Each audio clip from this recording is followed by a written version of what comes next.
Hi, everybody. My name is Leigh Grannan. I've been a practicing board certified behavior analyst for over 20 years in different capacities. Currently providing in-home behavior support and programming, and it's a setting that I've worked in a little bit in the past and wasn't my favorite, but it actually has turned into my favorite.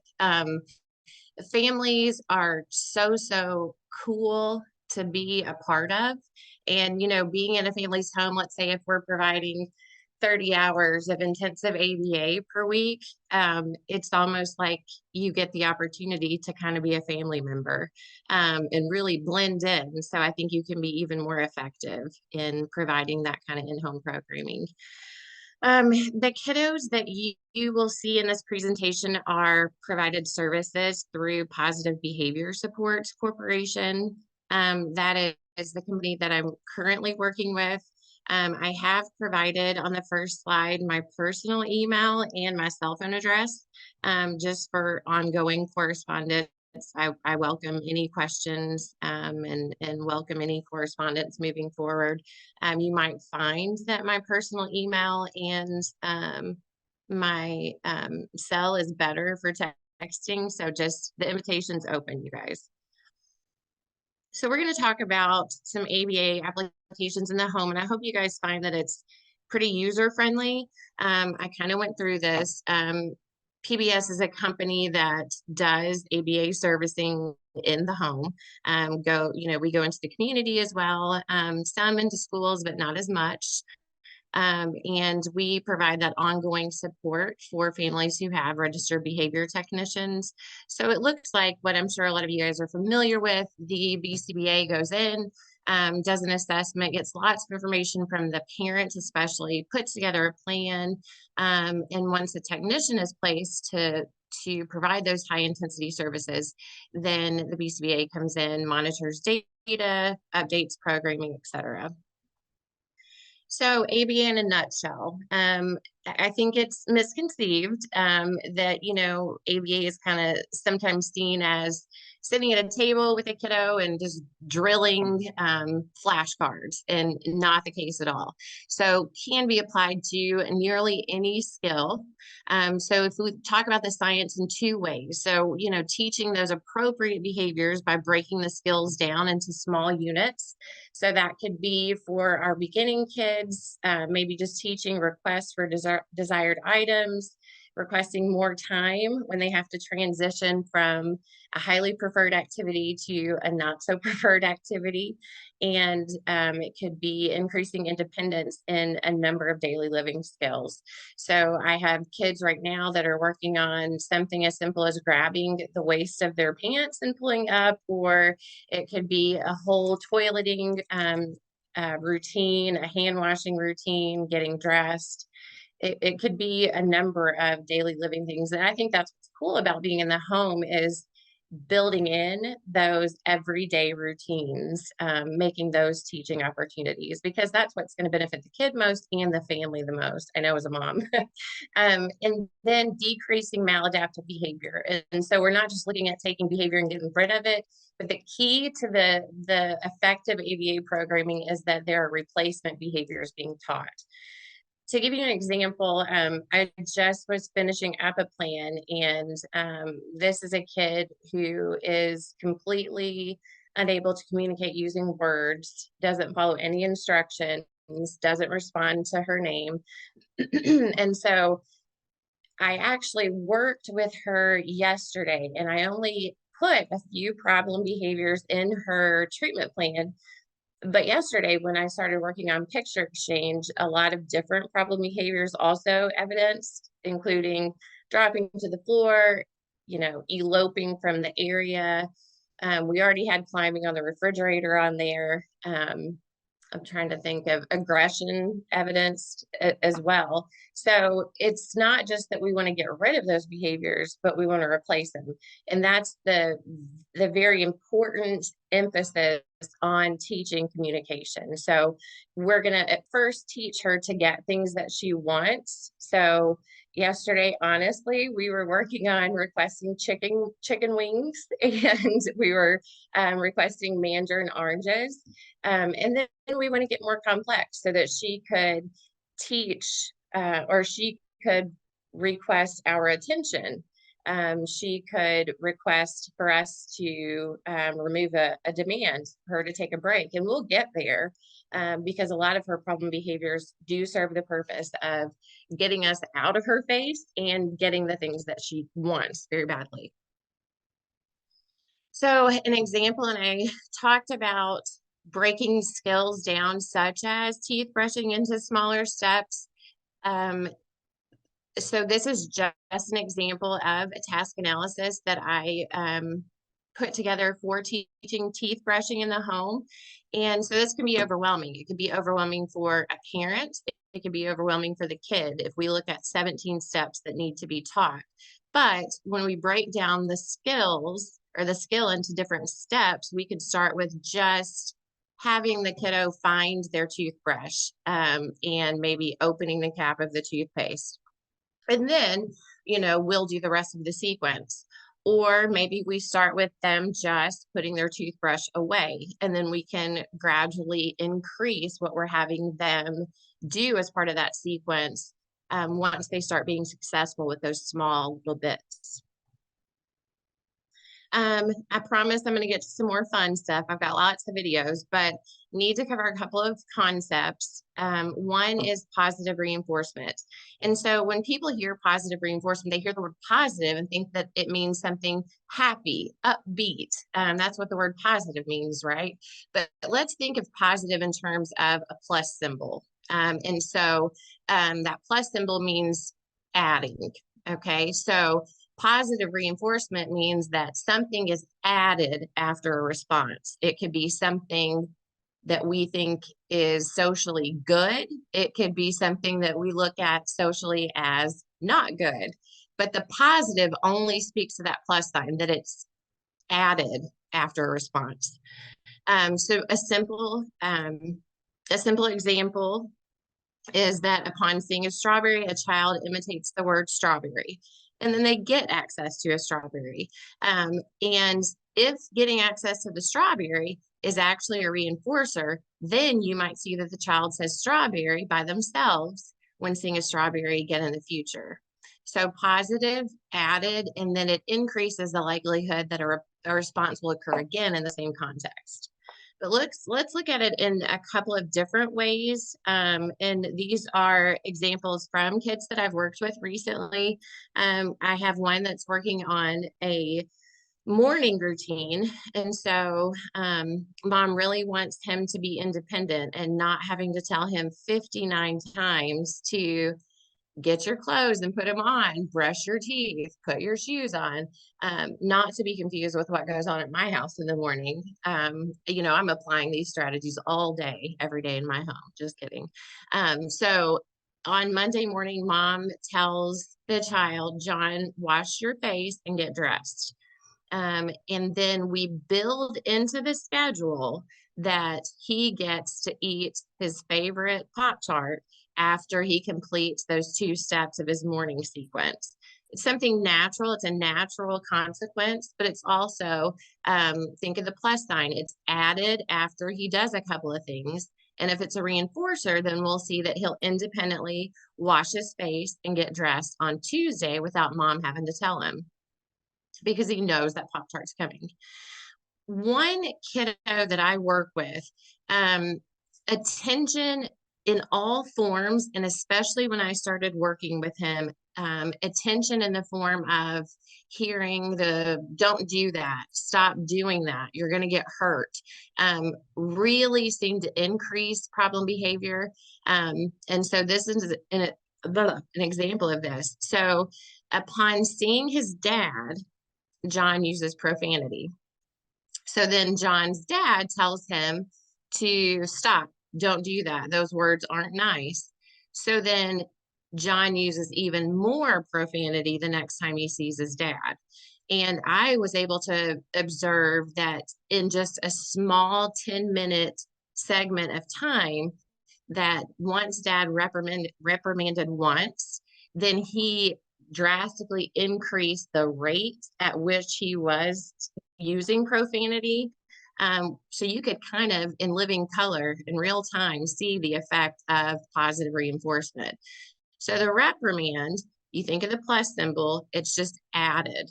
It follows when John says profanity. And if it's a reinforcer, then you'll see John use that profanity more and more the next time that dad visits. So doing the parent teaching component and giving dad the rationale for, let's save that attention for when John is playing and asking you to look, versus withholding that attention when he's engaging in the use of profanity. So how to make the most of reinforcers. And I find this to be actually not so challenging in the home setting. I envisioned before kind of diving into the setting again that it would be difficult, because just visualize the toys are everywhere, and you know, kids can do whatever they want in their free time, similar to what happens at my house.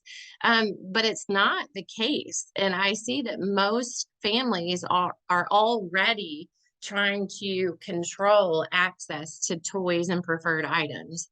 So one thing that we want to do is not let the kids have just free access to things all the time, because then we can't use those as positive reinforcers.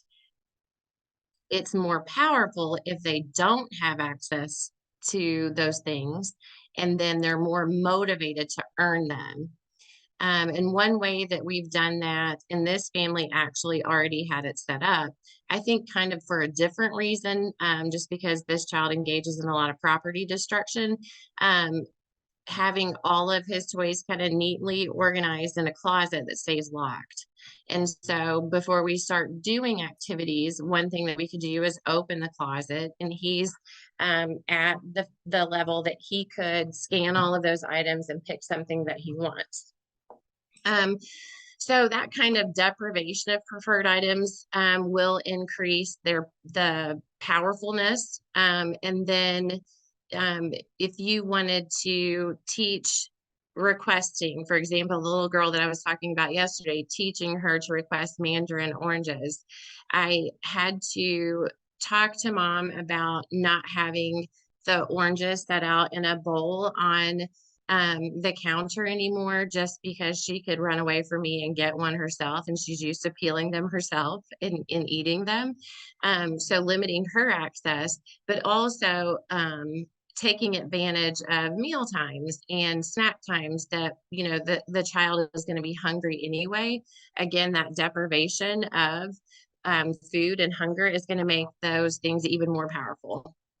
And one thing that we have to keep in mind is giving access in small amounts. So yesterday with the chicken wings, it's not like I could really break that into small amounts. That was a first in my career, actually. But the mandarin oranges, I was able to peel them and use kitchen scissors to cut each piece in half, so that I could get as many learning trials as possible. And then one thing that I use a lot with the kid in this picture is the use of timers, so that you know, he gets it for about 10 minutes before, again, it's the teacher's choice and it becomes teacher-led again. The other part about using reinforcers in the home, so we talked about making them stronger, but also is the immediacy. So a lot of families might think, you know, hey, this positive reinforcement concept doesn't really work with my kid. I think one thing to consider after do they have just free access to it is, how much are we requiring the kids to do before they get access to it? Because once you get response effort so high, then a kid's turned off. It may not be worth it to get access to that thing. Or a kid might be willing to work to drive their monster trucks outside if the learning time is 10 minutes versus I'm going to let you drive your monster trucks at the end of a 4-hour session. So we have to tailor that part, and it has to be immediate enough to be effective. Um, some kids you might be able to do like if you keep nice hands and you keep your room clean all day, then you get a prize. Or if you do it each day and at the end of the week, you get a prize. But a lot of the guys and little girls that I work with, we're not there yet. Not that we won't get there, we're just not there yet. If they're starting to learn very basic words and to express their basic wants and needs, then we're going to give access to something that they want immediately following. So the little girl that I talked about yesterday with the mandarin oranges, I was somewhat struggling to get her hand over hand guide her to hand me a picture. But you better believe as soon as that picture hits my hand, I'm giving her a piece of the orange. I can't wait 5 minutes. I can't even wait a few seconds, because what happens with that little girl is if I'm too slow, then she's already dropped to the floor. She's maybe started putting her foot in the textbook, or maybe scratch my neck. So I really want to strongly reinforce the correct response. And then, or think about breaking routines into 5 to 10 minute periods. So the guy in this picture, we can have him work for 5 to 10 minutes before he earns a break. So we can just use a token system, giving him his smiley face tokens over a 10-minute period, and then he gets access to something that he likes. So that part of it has to be very individualized. Any questions so far? Or Sheena, do you want me to wait just to the very end? We can do either, but we don't have any questions in the Q&A yet. But if we do, I'll let you know, okay? Oh, that's how that works. Okay, perfect. Thanks, Shannon. No problem. Okay, incorporating visuals.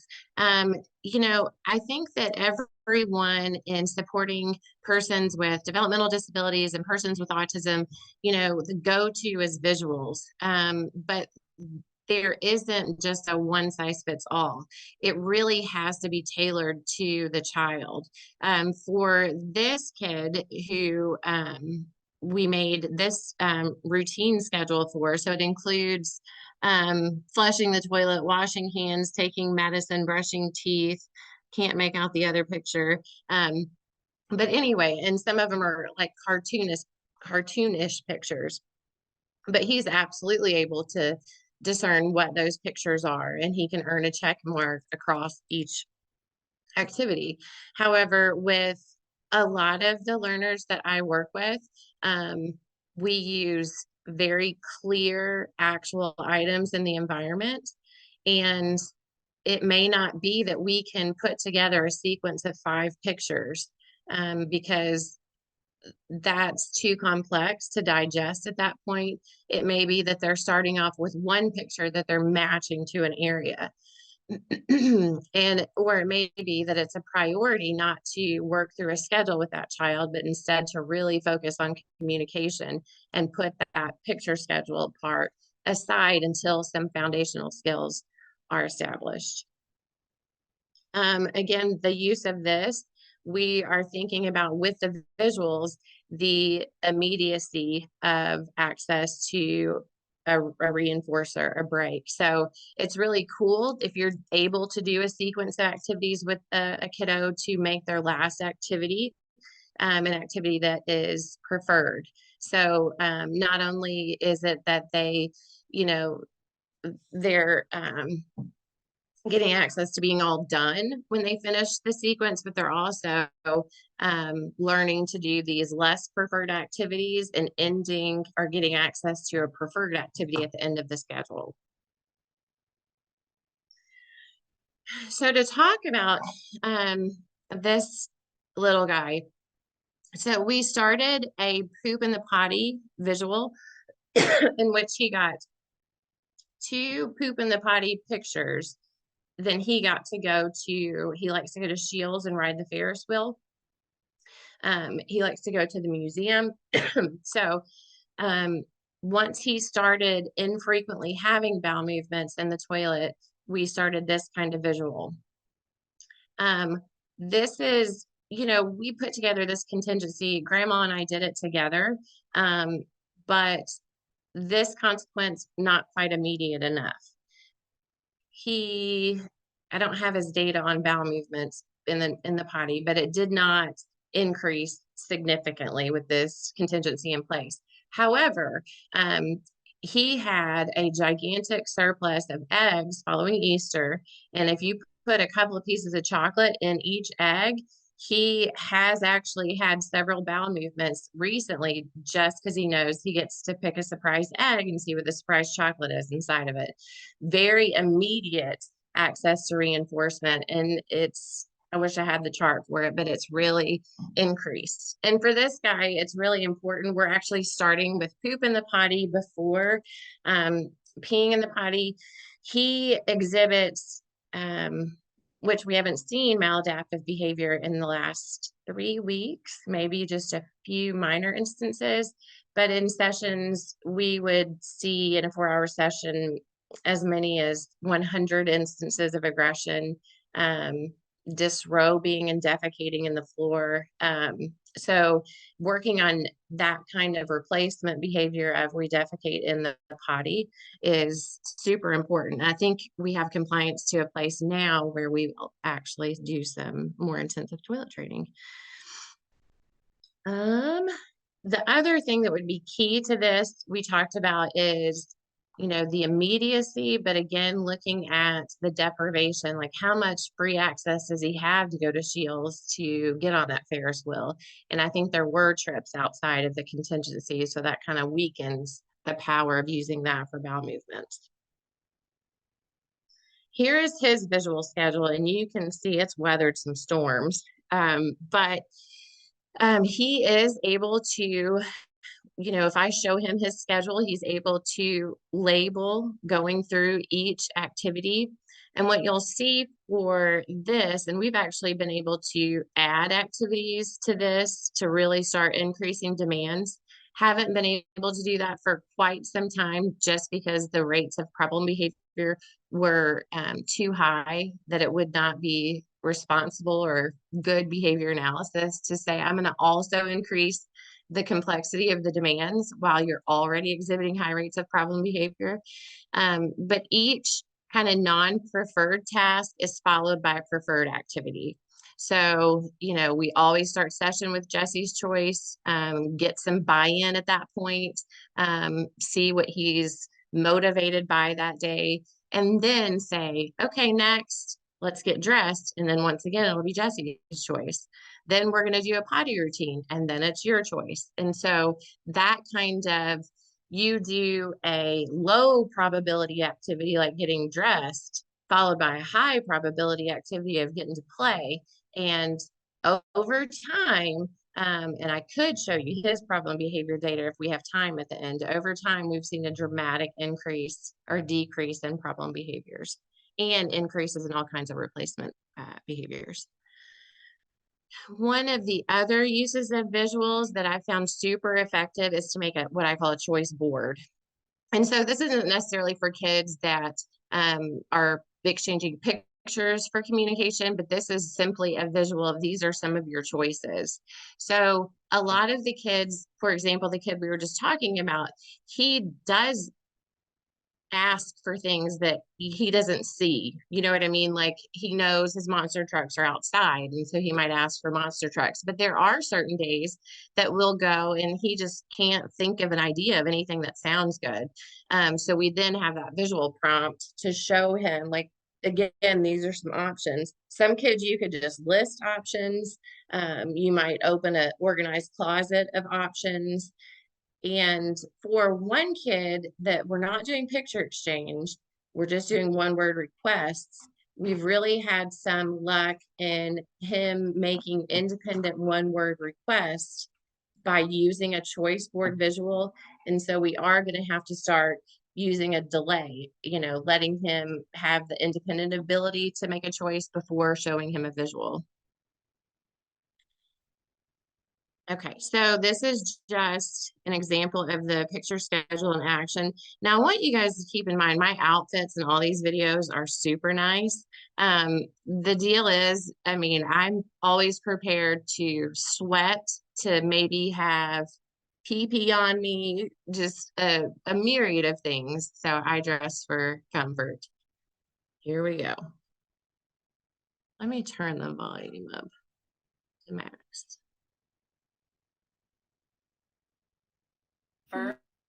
First, it will be Jesse's choice, and then we're going to take take take medicine.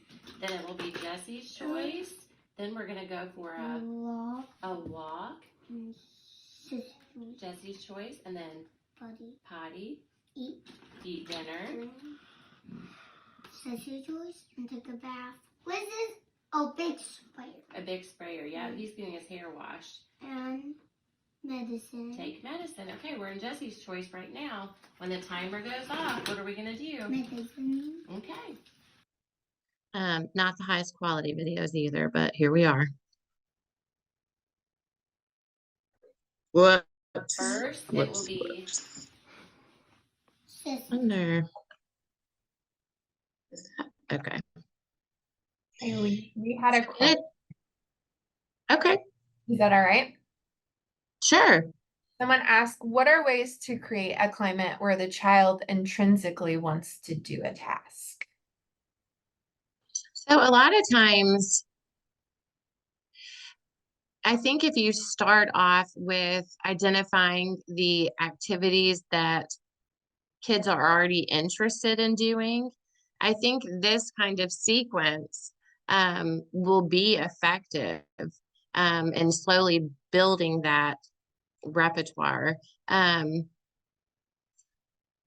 they mean like completing a series of non-preferred activities just for their own satisfaction? Probably, I would assume so. Okay. I think we do want to thin out that kind of access to tangibles like that, and we're strongly pairing our approval um, with access to those preferred items. But you can also build in having the child tell you, like, what are some things that you did really well if they're at that kind of stage. That would be one way to do that. So just making the social praise part of it as a starting point from adults, more reinforcing because it's paired strongly with access to things that they want. And you'll see that through that pairing process that that praise will start to take on some of the reinforcing value. And then I think starting to have them identify things that they did well as they're moving through. Great. And then there's a second part. What are ways to ensure the tasks are most appropriate or needed for a specific child? That would just be through the initial assessment process. So, a lot of the kids that are higher functioning before we're going into the home, the Vineland is extremely helpful for that. There's a social skills inventory that we use that's helpful for that. Interviewing the parents on, what are the things that they are doing independently, that they want them to do independently. And, from those kinds of assessments, then is it age appropriate to start working on independent bathing? Is it age appropriate to expect that they would be able to choose the right water temperature, or is it more age appropriate that they just learn to wash their body? So I think if you look at what's assessment data telling us, and then what's typical for a child their age, and then what parent priorities are. Perfect. Thank you so much. Sure. Okay, so I alluded to this kid's token system before. So we are able to space out using his token system to where he gets a token right now for a variable ratio. So an average of every 4 responses ish, then he gets a token. And then we will go through using his token system within natural activities. His compliance looks so much different. This might have even been before Christmas. And his reinforcement schedule at that point was way thicker, meaning he might have gotten a token for doing one thing versus now he may be completing. His current schedule is an average of 4 responses before he gets a token. So just working on compliance with getting dressed and taking medicine. What are you working for? Are you working for cookies and tickles? Yeah. You need 1, 2, 3 smiley faces, then cookies and tickles. Time to put shirt on. Good choice, Jessie. Good choice. Okay, pajama shirt off. There you go. Okay, you can stop. Okay. And then I think that he ends up getting a token for getting dressed. And then we're moving on to the big deal of taking medicine, I believe. This next one. You got your shirt on, so you get a smiley face. How many do you need? 1, 2, then cookies and tickles.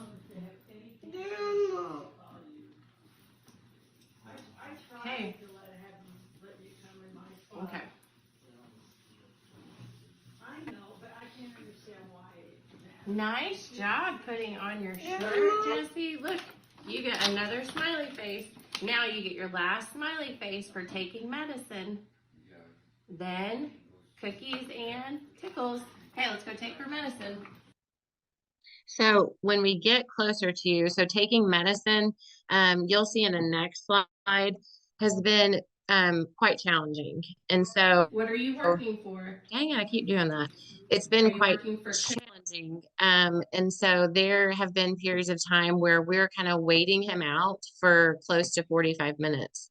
And I've seen different things with him. One, it would be more reinforcing to escape and do nothing. But eventually he might shift and it becomes worth it to take the medicine for something. He's waited us out for about 20 minutes and then thought about this remote control truck that he hasn't had access to, let's say for 2 days, that grandma locked up. And once he knew that that was a possibility, he immediately took his medicine. So, I mean, that gives us a lesson of, were there different options that we could teach him first? But often, it's at first when you start this kind of contingency, it's just more reinforcing to sit and do nothing than have to do the thing that they don't want. But as time goes on, you'll see that it's probable that that will shift, that they're all satiated, they're filled up with doing nothing. And so they're then willing to comply to get access to something that they want.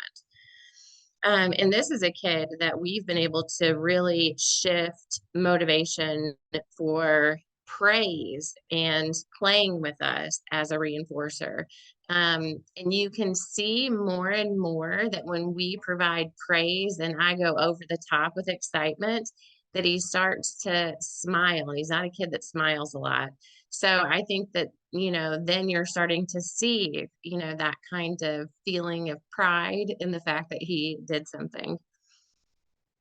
Let's go to the next slide. You got your shirt on, so you get a smiley face.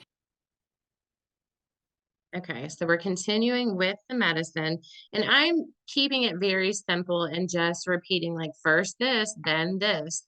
And with him, because based on a functional behavior assessment, we knew that attention is also a strong reinforcer for him. We were also trying to withhold our attention as much as possible and not, you know, talk to him a lot because he would try to engage you in off-task conversation or be calling for his grandma constantly to come in, um, which that doesn't occur anymore either, which is cool. Okay, so another example, here we go. Says, I got this. okay, you need one smiley face and then you get tickles and Cookie. cookies. Very good. Okay, first medicine, then tickles and cookies. First medicine, then tickles and Bamber. we can do trains on the TV. The things weren't looking real promising at that point. Whoops. Says, I got this. I just wonder how many times I'm gonna press the wrong thing on the slide and get the video to play again. Probably every slide. Everybody stay No tuned. worries. Okay. And then still working on that first then contingency. listen, one more smiley face, then you get tickles and Legos. cookies. We can do Legos, we can do trains on TV. First medicine, good choice coming over here. I can't.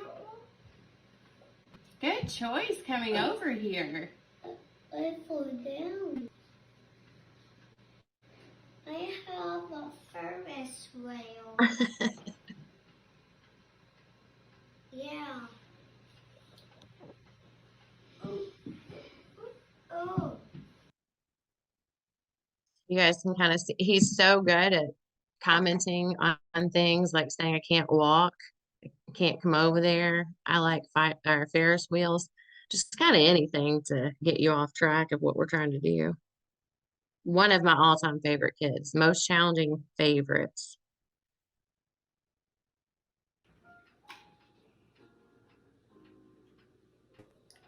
Yay, Jessie.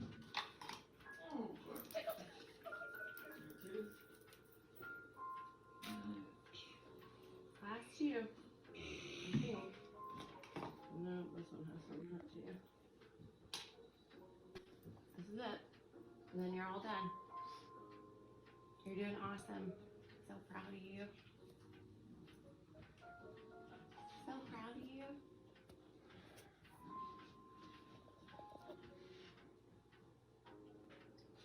So proud of you. Whoops. I think we should just do these together. Last two. That's just a little baby one. You're doing awesome. Good job. Last one. Yay, Jessie! Okay. Great job. Let's go have breakfast and a cookie. So you're probably wondering what kind of medicine regimen he's on.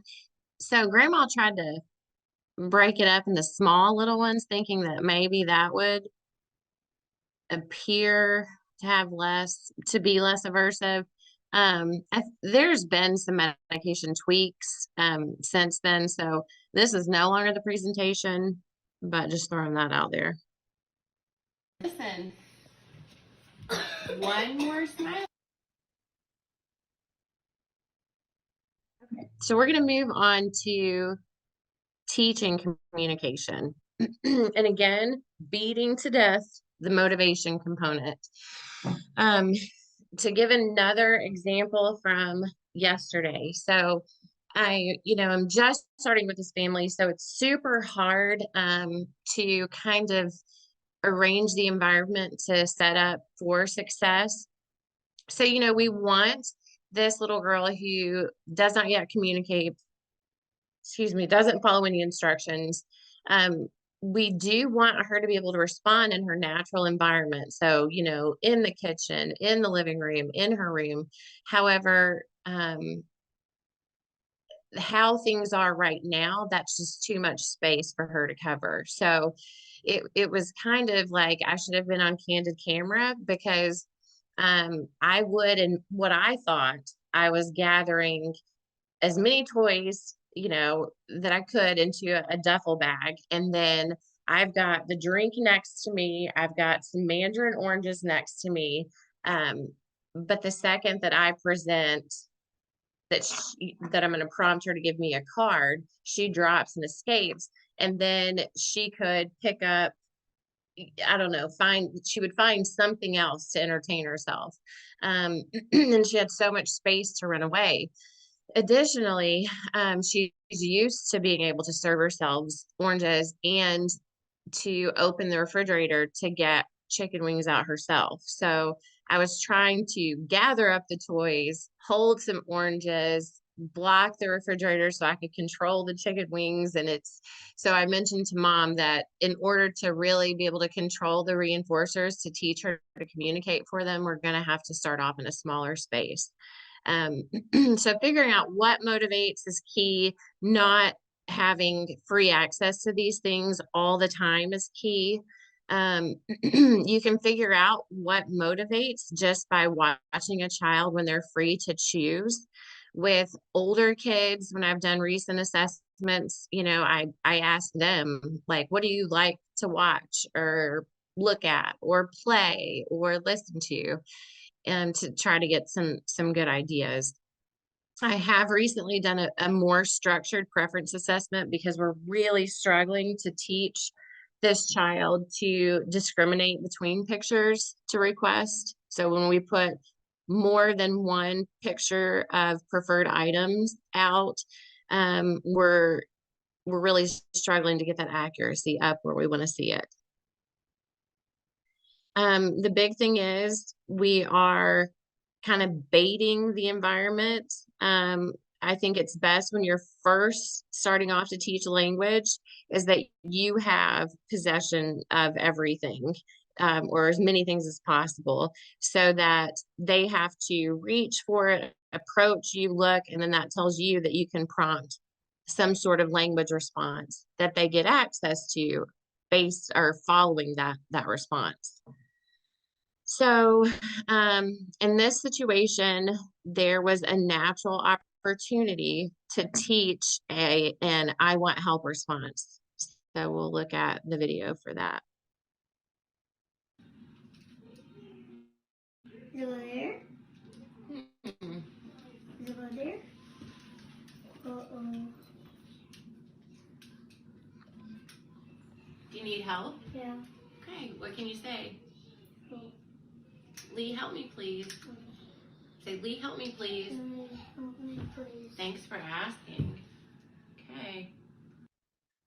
So a really natural opportunity that you really have to think to yourself, what language could I prompt instead? Because those are lots of situations where frustration might build up and we have a meltdown if they don't have the language to ask for help. The next few slides are focused on using picture exchange communication. And before we turn it over to just questions, I will speak to like some communication with the older kiddos, but wanted to kind of highlight picture exchange communication. With this little girl, we really had to work to identify things that she is motivated to request. So high rates of stereotypy, or you might refer to it as stimming, high rates. So just doing laps around the room, jumping on the furniture, near constant vocalizations, near constant flapping items. And so to compete with that stereotypy is difficult. And so at first, we could only compete with foods, or get her to want to work with us to get access to foods. As we slowly or more and more presented more opportunities to request toys and really having her, like, we exposed her to more toys. We made it more of the routine. There have been actual sessions where recently she's not requested a single food item, but worked only for toys to request toys, which is huge. And her, her mom and I have talked about, like, wow, that's a huge gain in and of itself. So this is just the beginning of PACS. So she doesn't have to choose between a whole bunch of pictures. She's simply having to pick up the picture and give it to me.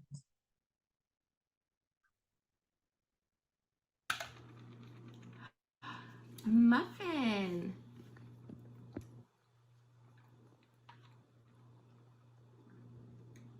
Oh, you can have another.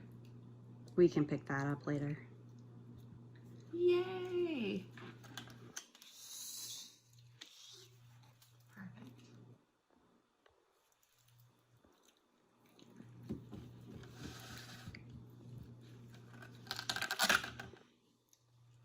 Muffin, good looking.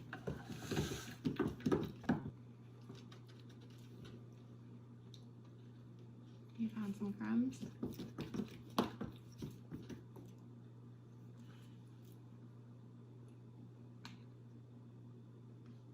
Muffin.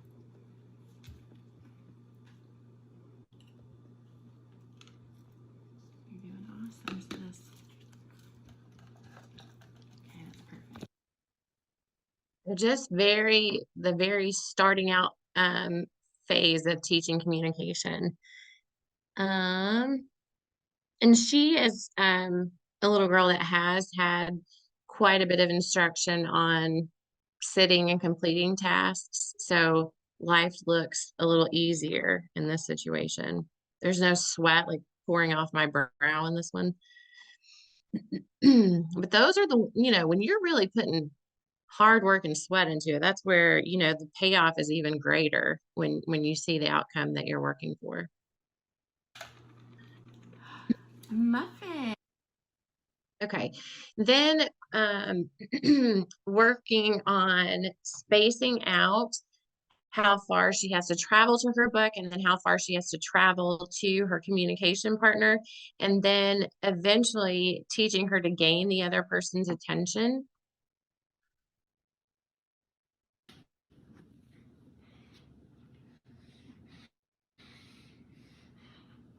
Marshmallow.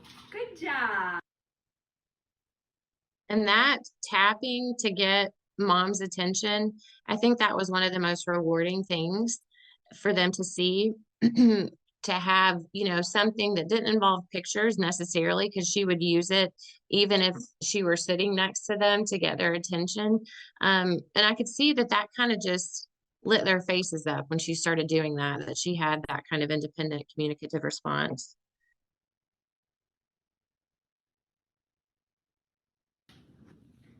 Okay. So now we are at the beginning stages of discriminating pictures of preferred items. So, before this phase, we did start off with a preferred picture and then a non-preferred picture. With her, we actually had to do a blank picture, and we just we turned away for 3 seconds because it seemed that any non-preferred item that we gave her turned into something that she could still flip back and forth, and was happy about that.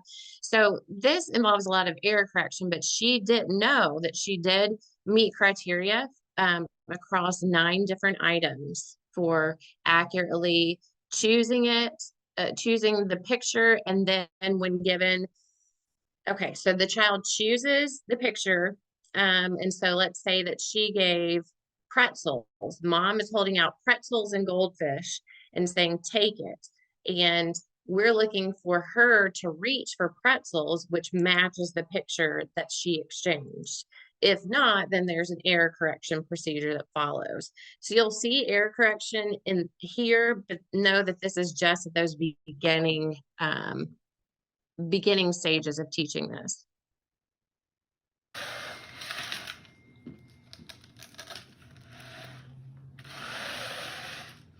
Take it.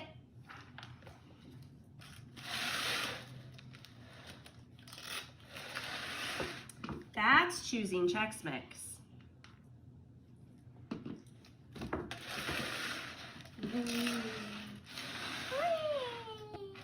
Take it.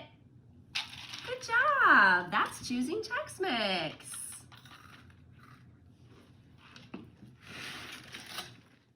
Her mom is so good.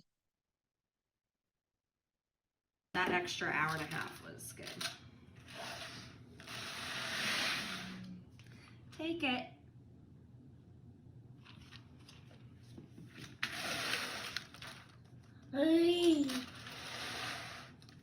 That's choosing Chex Mix, okay? Oh, yeah.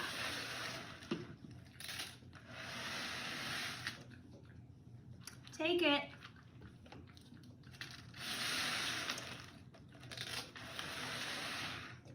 That's choosing Chex Mix. Amelia, do you see it? Chex Mix. Look at the cards. Look.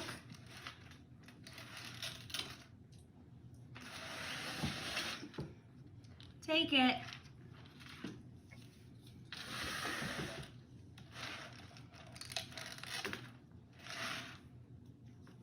Take it. That's choosing Chex Mix. So again, right there at the beginning of teaching that, but she did blow through criteria for 9 different items. The progress that's been made with her request That extra hour and a half was good. is awesome to see. So this is a look at communication at the very beginning. One of the things that a plan that I just wrote for an older kid that exhibits problem behavior to get access to attention immediately, to get access to tangibles or things that he wants immediately, engages in problem behavior to escape.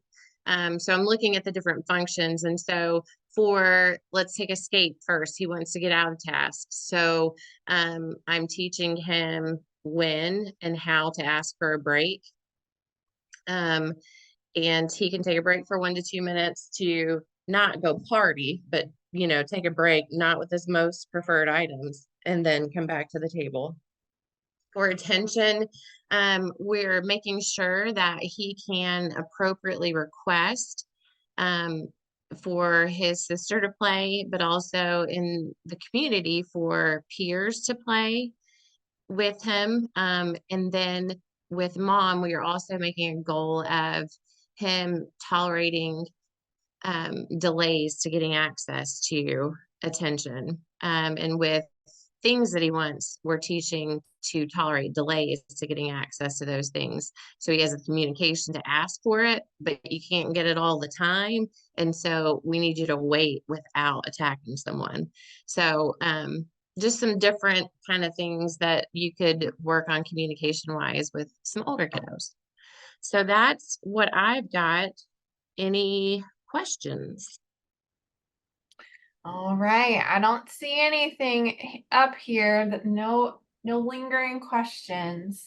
So we really, really appreciate you sharing this information with us and joining us today. Thanks for the opportunity and good to see you guys.